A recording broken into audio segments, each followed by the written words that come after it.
Right, I'm using a GoPro to film this because my camera's finally died a death. But here's the update on the Merc so far. As you might be able to tell, it seems to have 3 tailpipes at the moment. One 4-inch downward facing and the 2 Eisman 3.5-inch tailpipes. That's because the turbo setup, well, the turbo back exhaust at least, is complete, and I've not removed the original one yet, just in case I need to drive it before I finish hooking up all the turbo stuff. So at the moment it's got 3 tailpipes. Not quite a Ferrari F40, more like a piece of shit, but it probably would be faster than an F40 by the end of this. But still, 3 tailpipes. I reckon it looked pretty cool when it's just got the one. In the boot, this is where it starts to get a bit silly. It's 4-inch turbo back, all stainless pipe, just stuff I had lying around, nothing I've bought. So the silencers, some pipe I had, everything, the V-bands. I didn't need to use any of the second-hand bits and pieces yet, it's all stuff I had unused. I had to cut a hole in the floor for the outlet. This rear section, it's got a little clamp, well, it's going to have a bolt through there to keep it steady. The middle silencer I've actually welded to the car, but all the other pieces are removable. Undo the V-bands and the rest of it all undoes. I'm no fabricator or welder, and my welder is actually a dog shit gasless thing. It's quite powerful, but it's actually gasless, so it's a bit spitty and shitty. So the welds aren't pretty, but I don't give a shit, to be fair. This is purely function, not form, and it's all going to be wrapped anyway, so you know, all this kind of pretty looking welds, A, no one to see because it's not a show car, and B, you ain't going to see it because it's going to be completely heat wrapped from front to back, so I don't boil. I even actually quickly cut out and plated that rust hole that was there as well, because, you know, it looks shit and the car is easy fixed. So let's show you down the front. This is my passenger, a whole set HX50 and a big old air filter and a trumpet. HX50 is a T4 twin scroll 25cm one, should do the job perfectly for this application. That is a 4-inch to 6-inch alloy trumpet, and that is a dirty great K&N air filter, probably only about 100 quid, and it's like literally enormous. The inlet trumpet is off Graham Good Racing, but loads of people sell these things. I've had people say, why put a trumpet on the turbo inlet? Well, to be honest, it's well proven on loads of stuff. It helps increase compressor efficiency a bit, helps more on some setups more than others, but I've done it on probably, I don't know, 20 odd cars over the years, and some it made a massive difference, like really noticeable.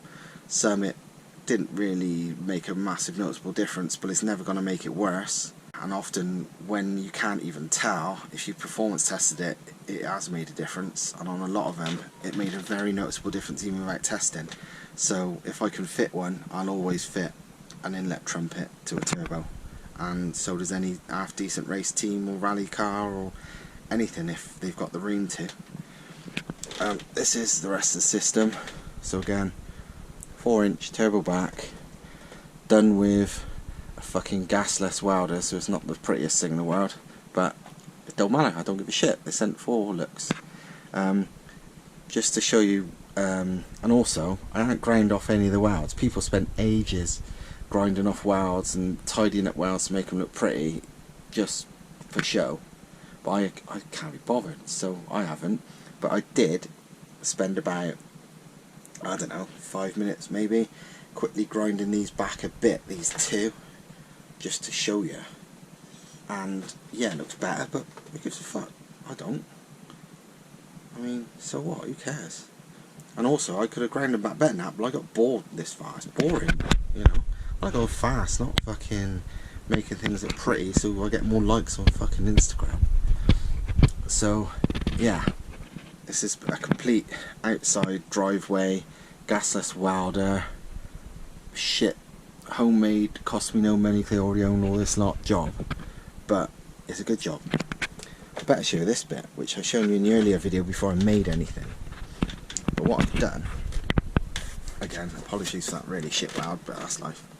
I used the turbo mount which I've shown you in the last video. I got a thick steel plate, it's about 5mm thick stainless. Welded some bolts to it, so there was threads sticking out of this, and then welded that to the chassis of the car. Then this bolted to the bolts which I installed in that, so that keeps that steady. And then I welded this 2 into 1 2" into T4 divided onto this T4 flange, which itself is welded to this mount. If you look in here, it's a pretty damn good, well, it's actually fucking perfect merge twin scroll. I still need to port match the actual turbine inlet on the turbo, but all the way to the end of this, it's a perfect smooth. It did take a little bit of use with the die grinder, but not much. But perfect smooth transition, no lips, no bumps, no nothing. All the way to twin scroll T4, which I'm relatively chuffed with. Well, not chuffed, but that's as good as it's gonna get. End of, basically. There's no beating that. 10 times better than what most setups are. And this is just a, like I said, a driveway homebrew. I'm not a professional anything job.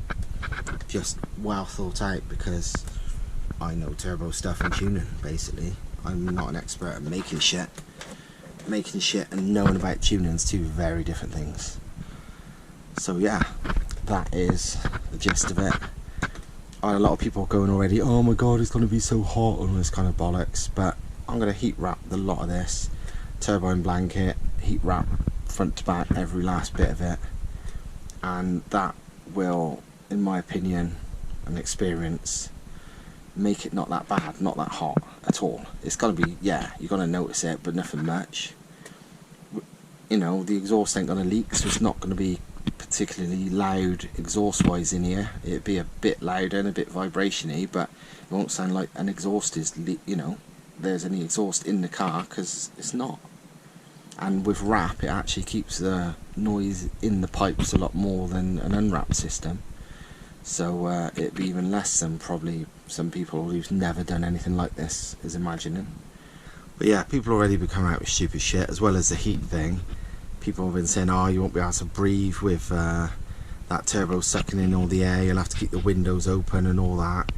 But we did an E55 AMG with a turbo in the boot, and that was in the boot, enclosed, you know, full interior car. And people said the same then about, oh, it's going to strangle the turbo in the boot, you need to cut holes. So we cut some holes in the boot, and it made absolutely no difference. And I knew it wouldn't, but I did it just to sort of prove a point. And yeah, all it did was allow exhaust gas from the tailpipe to sneak into the car at idle, so you could smell exhaust sometimes all of a sudden. Made no difference to performance at all, because why would it? A boot ain't airtight, you ain't going to suffocate in a boot because it's shut. Cars aren't airtight, and this thing certainly isn't. It's a piece of crap full of holes. So, you know, this is like the biggest airbox in the world. So there's no way in hell any turbo is suffocated by being in here. So yeah, that is the general gist of it at the moment. What I've got left is these bits to the standard manifolds, which is going to be a pain, because I think unbolting the standard manifolds looks like it's going to be a right ball ache. And also fitting the wastegates, which not too bad. And then boost pipes, which is fairly easy, I hope, on this car. And a bit of tinkering with the electrics and fuel pump, and we'll be good to go. So yeah, subscribe, like, share, all this kind of crap, because yeah, as you can tell, things are getting crazier by the video. So enjoy.